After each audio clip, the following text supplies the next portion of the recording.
Hi guys, അപ്പോൾ big ബോസിലെ 85 episode കഴിഞ്ഞു.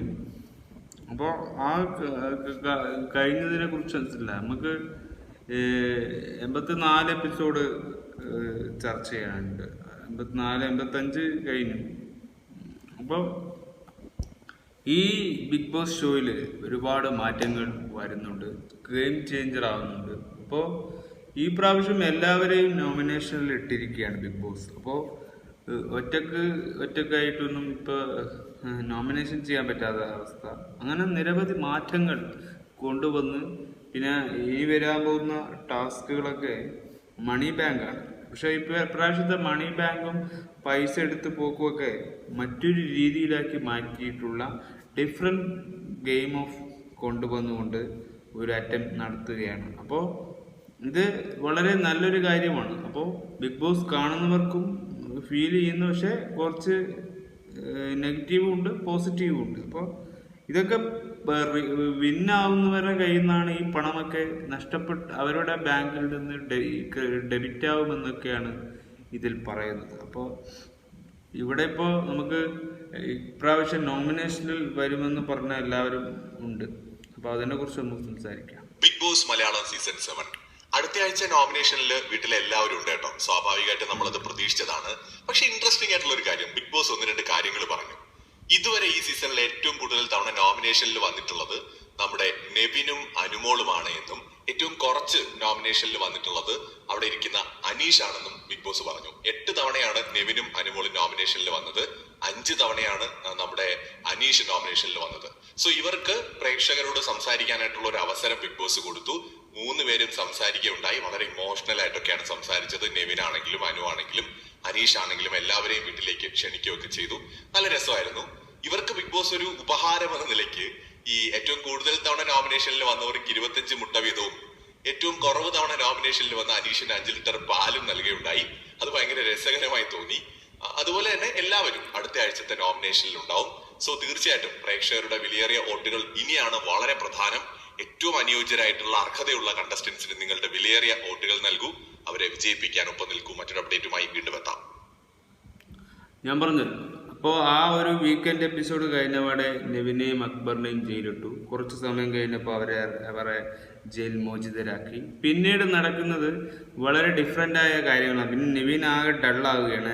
നെവിക്ക് bank മണി എടുക്കാനുള്ള അവസരങ്ങൾ നഷ്ടപ്പെടുകയാണ്. അത് ചെയ്ത് കൂട്ടിയതിൻ്റെ ഫലം. പിന്നെ നെവിൻ അവിടെ ഗെയിം ചേഞ്ചറൊക്കെ തന്നെയാണ്. ഒരുപാട് ചേഞ്ചുകൾ വരുത്താനുള്ള ഫണ്ണിയായ എലമെൻ്റൊക്കെ നെവിൻ ഒരുപാട് ചെയ്യുന്നുണ്ട്. പക്ഷേ അക്ബറിൻ്റെ കൂടി വീണ്ടും കുരുതിയിൽ അംഗമാകുന്നു എന്നതാണ്. കുരുതിക്കളമായി മാറുകയാണ്. കുരുതിയിൽ വന്ന് കുരുതിയായി മാറുന്ന ഒരു അവസ്ഥ ആ ടീമിനുണ്ട്. മറ്റേ ഡബ്ബാങ് ഗേൾസ് ഗ്രൂപ്പ്സ് അവർ അങ്ങനെ പിരിയും ചെയ്യില്ല. അവർ ഒരു ഗ്രൂപ്പായിട്ട് നിന്നാലും ഒറ്റക്കൊറ്റക്കായി ജീവിക്കുന്ന വേറൊരു തരത്തിലുള്ള ചേഞ്ചിങ് ആണ് അവിടെ നടക്കുന്നത്. ഇപ്പോൾ ഫുൾ ഫണ്ണാണ്. പിന്നെ അനീഷിൻ്റെ ഒരുപാട് പ്രണയവും അങ്ങനെയുള്ള കാര്യങ്ങളെക്കുറിച്ചും ഒക്കെ അതിൽ ഇൻക്ലൂഡായ സംസാരങ്ങൾ വരുന്നുണ്ടായിരുന്നു. അതൊക്കെ ഒരു രസകരമായിരുന്നു. അതൊക്കെ ഫണ്ണായിട്ട് നമ്മൾ കരുതുന്നു. അനീഷിൻ്റെ ചില അനുമോളുമായിട്ടുള്ള ക്രഷിൻ്റെയും അങ്ങനെയുള്ള നിലപാട് കുറേ കാര്യങ്ങൾ നമുക്ക് ഇഷ്ടപ്പെടുന്ന രീതിയിൽ. പിന്നെ അനീഷിൻ്റെ ചില രീതികൾ മാറ്റം വന്നു, പല അഭിപ്രായങ്ങൾ മാറ്റം വന്നു. അങ്ങനെ സ്വാഭാവികമായി നമുക്ക് എന്തൊക്കെ മാറ്റങ്ങൾ വരുന്നോ അതൊക്കെ. പക്ഷെ ഇന്ന് മുതൽ വീണ്ടും കലഹം തന്നെയാണ്. കിച്ചണിൻ്റെ കലഹത്തിന് മാറ്റങ്ങളൊന്നും വന്നില്ല. വീണ്ടും അഭിപ്രായ വ്യത്യാസങ്ങളും ആദിലയും നൂറയും ഇന്നും ബഹളമുണ്ടാക്കിയെന്നാണ് കാണുന്നത്. അപ്പോൾ പല ട്വിസ്റ്റുകൾ അവിടെ ഉണ്ടാകുന്നു എന്നതാണ്. അപ്പോൾ ഓരോ ദിവസവും ചേഞ്ചിങ്ങിൻ്റെ ഒരു ഇപ്പോൾ നൂറയാണ് ഇപ്പോൾ ക്യാപ്റ്റൻസി. ലാലേട്ടൻ അറിഞ്ഞു കൊടുത്തതാണ് നല്ല ക്യാപ്റ്റൻസി ആവുമെന്ന്. പക്ഷെ ആവുമായിരിക്കാം, ആകാതിരിക്കാം. പക്ഷെ ഇപ്പോഴും അടുക്കളയിൽ ഒരു വിശ്രമമൊന്നും ഉണ്ടായിട്ടില്ല. ഒരു ദിവസം വിശ്രമിച്ചു, പിറ്റേന്ന് ദിവസം തന്നെ കലഹമാണ്. ഇതാണ് ബിഗ് ബോസ്. ഇത് ബിഗ് ബോസിൻ്റെ ഒരു പ്രഷർ കുക്കർ തന്നെയാണ്. അപ്പോൾ ഇന്നലെ നെവിൻ അതിൻ്റെ പേരിൽ മണി കിട്ടാതിരുന്ന എൻ്റെ ചാൻസ് പോയി എന്ന് പറഞ്ഞ് ഒരുപാട് ഡെസ്പാകുന്ന നെവിനെയാണ് കണ്ടത്. ഒരു ഒരു ടാസ്കിലും പങ്കെടുക്കാതെ മാറി നിൽക്കുന്ന നെവിനെയാണ് നമ്മൾ കാണാൻ സാധിച്ചത്. അപ്പോൾ ഇതൊക്കെ നെവിന് വന്നു പറ്റിയ അബദ്ധങ്ങളിലുള്ള നിരാശയാവാം. അതിനുള്ള എയിൻ്റെ പണി ബിഗ് ബോസ് അറിഞ്ഞു കൊടുത്ത് ഒരു നിരാശയാക്കുന്നതാവാം. ഇതും ഒരു ഗെയിം ആണെങ്കിലോ എന്ന് ചിന്തിച്ചുകൊണ്ട് നമുക്ക് മുന്നോട്ട് പോകാം. പിന്നെ ഇപ്രാവശ്യം നോമിനേഷനിൽ എല്ലാവരും ഉണ്ട്. അപ്പോൾ ഒരു 8 പേരുണ്ടെന്ന് തോന്നുന്നു. എല്ലാവരും ഈ ഒരു 7, 6, 8 പേര് എല്ലാവരും ഉണ്ട് അവിടെ. ഇപ്പോൾ 9 പേരായിരുന്നു ഉണ്ടായിരുന്നു. ഒരാൾ പോയപ്പോൾ 8 പേര് തന്നെയാണ്. അപ്പോൾ 8 പേരെങ്കിലും ഈ നോമിനേഷനിൽ വന്നിരുന്നു. അപ്പോൾ ആരെയും ഒരാളെ ക്രൂശിക്കാതെ എല്ലാവരും ഒരുമിച്ച് നോമിനേഷനിൽ വന്നു. ഇനി കാര്യമായ നോമിനേഷനാണ്. ഈ നോമിനേഷനാണ് വളരെ നമ്മൾ നോക്കി കണ്ട് ഒരാളെ നോമിനേഷൻ ചെയ്യണം.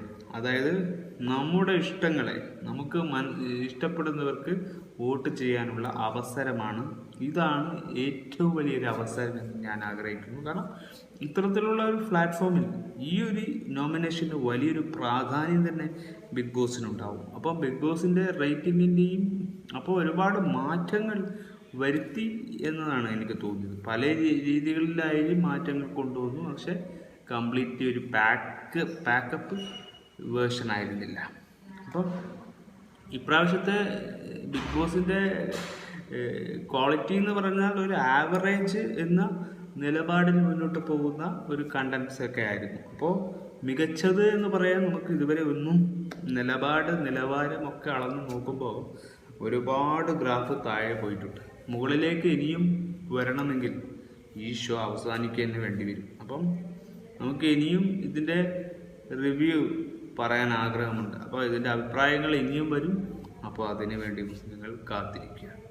അപ്പോൾ നമുക്ക് ഈ ഒരു എപ്പിസോഡ് ഇഷ്ടപ്പെട്ടത് കൊണ്ടാണ് നമുക്ക് ഈ റിവ്യൂ വിടേണ്ടി വന്നത്. ഇത് റിയാക്ഷനും റിവ്യൂവുമായിട്ട് നിങ്ങൾ അപ്പോൾ അടുത്തൊരു കണ്ടന്റ് വെയിറ്റ് ചെയ്യുക. അപ്പോൾ ഇത് നമുക്ക് ഇഷ്ടപ്പെട്ടത് കൊണ്ട് നമുക്ക് പക്ഷേ നെവിന് കിട്ടിയ പണി അതൊരു ഏഴിൻ്റെ പണി തന്നെയായിരുന്നു.